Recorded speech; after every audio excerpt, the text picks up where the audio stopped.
तकबीर में कलमा में नमाज़ों में अज़ान में, तकबीर में कलमा में नमाज़ों में अज़ान में, ऐ नाम इलाही से मिला नाम मुहम्मद, ऐ नाम इलाही से मिला नाम मुहम्मद। फरमाते हैं आदम को मुझे खुल्द तरी में, फरमाते हैं आदम को मुझे खुल्द तरी में, लकहा हुआ तो बाब मिला नाम मुहम्मद, लकहा हुआ तो बाब मिला नाम मुहम्मद। एक चश्मे ज़दन काबिल अज़ा शाह नबाशी,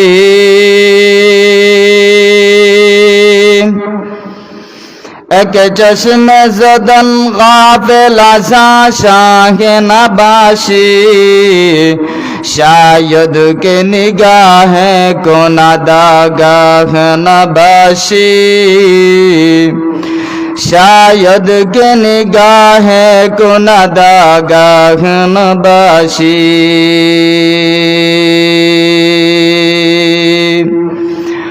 मैं दूर हो मजबूर हो ऐ सैयद आलम, मैं दूर हो मजबूर हो ऐ सैयद आलम, दीदार दिखाते नहीं आवाज सुना दाओ, दीदार दिखाते नहीं आवाज सुना दाओ। मैं तालिब मौला हो मेरा इश्क दीवाना,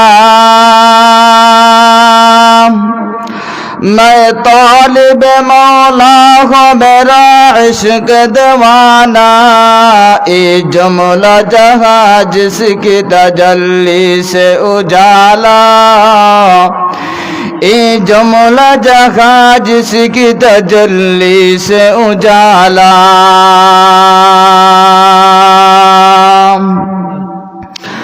मुहतरम हाज़रीन हजरात, सम्मानित उलामाए केराम, मुरब्बियान साहेबान, যুবক ভাই সকল, ছাত্র ভাইয়েরা, আমার পর্দার আড়ালের পর্দানশীল সম্মানিতা মা ও বোনেরা, রূপচেং কওমিয়া মোহাম্মদিয়া মাদ্রাসা কর্তৃক আয়োজিত আজকের এই জিকরুল্লাহ মাহফিলের সম্মানিত সভাপতি সাহেব, উপস্থিত অত্র অঞ্চলের সমস্ত ধর্ম মুসলমান ভাই ও বোনেরা, আল্লাহ সুবহানাহু ওয়া তাআলার হাজারো লাখো কোটি শুকরিয়া যে মহান রব্বুল আলামিনে আপনাকে আমাকে আজকের এই জিকরুল্লাহর মাহফিলের মধ্যে আসার বসার পাশাপাশি কোরআন এবং হাদিসের আলোকে দ্বীনি কিছু আলোচনা শোনার এবং বলার আল্লাহ পাকের সুযোগ এবং তৌফিক দান করেছেন। এজন্য আমি মাবুদর দরবারও অন্তরের অন্তরস্থল থেকে কালিমাতু শুকর আদায় করি। সবে আওয়াজ দিয়া পড়ি একবার আলহামদুলিল্লাহ, আরো জোরে হোক আলহামদুলিল্লাহ। মোহতারম হাজিরিন, আপনারা যারা ওপাশে বোন আছেন একটু কষ্ট করিয়া দিনের স্বার্থে যদি আপনারা একটু সামনে আসেন তাহলে ভালো হয়। মাশাআল্লাহ, আল্লাহ তাআলা আপনারা তৌফিক দান করুক। দুরূদ শরীফ পড়ি সাল্লাল্লাহু আলা সাইয়্যিদিনা ওয়া মাওলানা মুহাম্মদ ওয়া আলা আলিহি ওয়া আসহাবিহি ওয়া সাল্লাম। সাল্লাল্লাহু আলা সাইয়্যিদিনা ওয়া মাওলানা মুহাম্মদ ওয়া আলা আলিহি ওয়া আসহাবিহি ওয়া সাল্লাম। মুহতারাম হাজিরিন, তো আল্লাহ সুবহানাহু ওয়া তাআলা আপনাকে আমাকে আসার বসার তৌফিক দান করছেন, এজন্য আপনারা খুশি না বেজার? মাশাআল্লাহ। তাইলে আল্লাহর দরবারে আবারও শুকর আদায় করি। সবে পড়ি একবার তা আবার আলহামদুলিল্লাহ। মাশাআল্লাহ, আল্লাহ পাকে আপনারে আমারে আসার বসার তৌফিক দান করছেন। আপনার আমার মতো অসংখ্য অগণিত হাজারো মানুষ আপনারা খোকাছেন এখনো রাস্তাঘাটে বাড়িয়ে ঘরে অযথা বেকার ঘোরাফেরা করতে আসেন, কথা কোন ঠিক কি না? কিন্তু আল্লাহ পাকে যেন আপনারা আমার জিক্রুল্লাহর মাহফিল আগে ভাগে আসার এবং কোরআন সুন্নাহ ভিত্তিক আলোচনা শোনার বলার তৌফিক দান করছেন। এজন্য আল্লাহ আপনারা আমার কত বড় নিয়ামত দান করছেন। আল্লাহ পাকে ফরমান, যে সমস্ত মানুষে আমার নিয়ামত পায় আর সাথে সাথে নিয়ামতের শুকরিয়া আদায় করে, আমি আল্লাহ আরো বেশি করে নিয়ামত বাড়াইয়া দেয়। খোকা কর সুবহানাল্লাহ, আরো জোরে খোকা সুবহানাল্লাহ। মুহতারাম হাজিরিন, আমি আপনাদের সামনে মহাগ্রন্থ আল কোরআন থেকে ছোট্ট আয়াতে কারিমা তিলাওয়াত করছি। বিশ্বনবী মুহাম্মদুর রাসূলুল্লাহ সাল্লাল্লাহু আলাইহি ওয়াসাল্লামের অসংখ্য অগণিত হাদিসের ভান্ডার থেকে ছোট্ট হাদিস আপনাদের সামনে পাঠ করছি। আল্লাহ পাক যদি তৌফিক দান করেন সেই আয়াত এবং হাদিসকে সামনে রেখেই কিছুটা মুখতাসর আকারে আলোচনা করার চেষ্টা করব ইনশাআল্লাহ। ওয়া মা তৌফিক ইল্লা বিল্লাহ, আলাইহি তাওয়াক্কালতু ওয়া ইলাইহি উনীব। মাশাআল্লাহ, ফাতিমা বেগম রুগী আপনার 100 টাকা দিচ্ছেন। আল্লাহ সদকা কবুল ফরমাও, মঞ্জুর ফরমাও। আল্লাহ আপনার বান্দির বেমার নিয়ামতের শিবা নিয়ামত দিয়ে বদল করিয়া দাও। আমিও অসুস্থ, আল্লাহ আপনি সুস্থতার জিন্দগি নসিব ফরমাও, দিন দুনিয়া সমস্ত বাহলাই নসিব করো। আল্লাহুম্মা আমিন ইয়া রাব্বাল আলামিন। মুহতারাম হাজিরিন, তো আল্লাহ সুবহানাহু ওয়া তাআলা আমার তিলাওয়াতকৃত আয়াতের মধ্যে বান্দা এবং বান্দিকে একটা মেসেজ দেন। আল্লাহ পাক বলেন, লাকাদ কানা লাকুম ফি রাসূলিল্লাহি উসওয়াতুন হাসানাহ। আল্লাহ পাক বলেন, নিশ্চয় নিশ্চয় যার মধ্যে কোনো প্রকারের শোক শুভা সন্দেহের অবকাশ নাই। আল্লাহ পাক বলেন, নিশ্চয় নিশ্চয় মুহাম্মদুর রাসূলুল্লাহ সাল্লাল্লাহু আলাইহি ওয়াসাল্লামের মধ্যে তোমাদের জন্য রয়েছে উত্তম আদর্শ, উত্তম চরিত্র। সুবহানাল্লাহ। আপনার আমার নবী মুহাম্মদুর রাসূলুল্লাহ সাল্লাল্লাহু আলাইহি ওয়াসাল্লামের চরিত্রর উপরে আর কোন চরিত্র হইতে পারে না। আপনার আমার নবী মুহাম্মদুর রাসূলুল্লাহ সাল্লাল্লাহু আলাইহি ওয়াসাল্লামের আখলাকের উপর আর কোন মানুষের আখলাক হইতে পারে না। উত্তম চরিত্রের অধিকারী, উত্তম আখলাকের অধিকারী কে বলে? আপনার আমার নবী মুহাম্মদুর রাসূলুল্লাহ সাল্লাল্লাহু আলাইহি ওয়াসাল্লাম। আমাদের জন্য রয়েছে নবীজির মধ্যে উত্তম আদর্শ, উত্তম চরিত্র, উত্তম আখলাক। যদি আপনি আমি নেক বান্দা আর বান্দি যে বা যারা, তাদের জন্য খুব আপনার সুবর্ণ সুযোগ। তারা নবীজির আখলাক সিরত সুরতরে ফলো করিয়া নেককার বান্দা এবং বান্দি তার জীবনটারে পরিচালনা করে।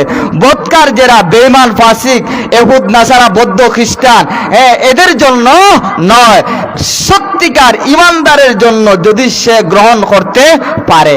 আর যদি গ্রহণ করে না, হিন্দু ধর্ম খ্রিস্টান আপনার ইহুদ নাসারা, তারা তো আপনার আমার নবীর আখলাক চরিত্র গুণ স্বভাব এই সমস্ত গ্রহণ করে না।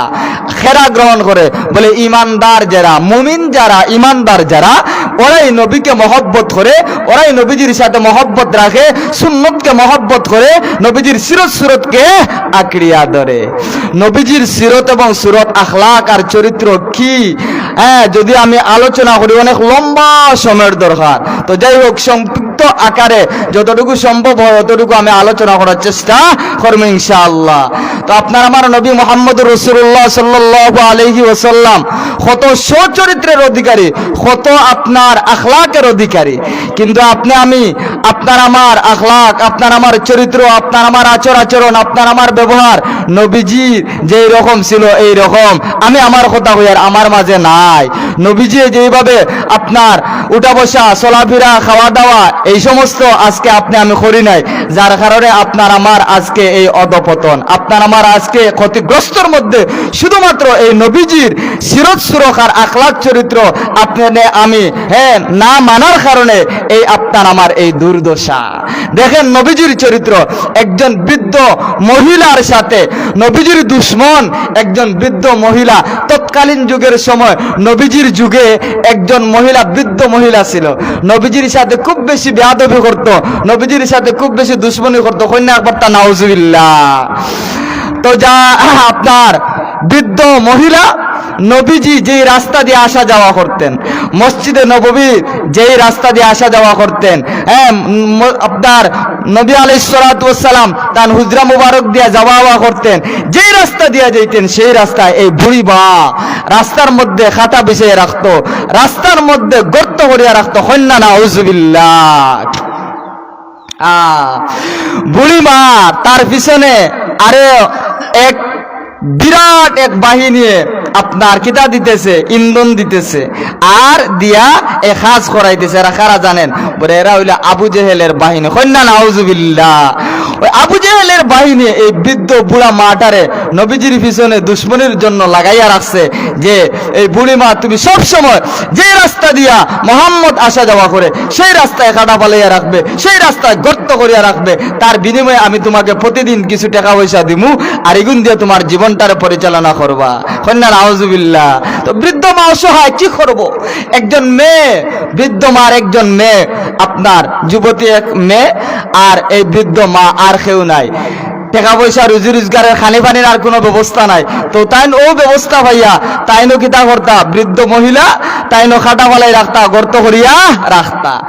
নবীজি যে রাস্তা দিয়া যাইতেন সেই রাস্তায় গর্ত থাকতো, যে আপনার সেই রাস্তায় খাটা থাকতো। সাহাবায়ে কেরাম রিজওয়ানুল্লাহি তাআলা আলাইহিম আজমাইন নবীজি রাস্তা দিয়া যাওয়ার সময় সেই রাস্তা থেকে খাটা উঠাইয়া দিতেন, সেই রাস্তার গর্তটা মাটি দিয়া বন্ধ করতেন, তারপর নবীজি আসা যাওয়া করতেন। এইভাবে প্রতিদিন নবীজি মসজিদে নববীর মধ্যে যাইতেন, নবীজি হুজরা মুবারকের মধ্যে যাইতেন, নবীজি দাওয়াতের কাজে যাইতেন। আর যাইতে গিয়া যে রাস্তার মধ্যে খাটা থাকতো খাটা সরাইয়া যাইতেন, যে রাস্তার মধ্যে গর্ত থাকতো গর্তটারে বন্ধ করতেন। সাহাবায়ে কেরাম রিজওয়ানুল্লাহি তাআলা আলাইহিম আজমাইন।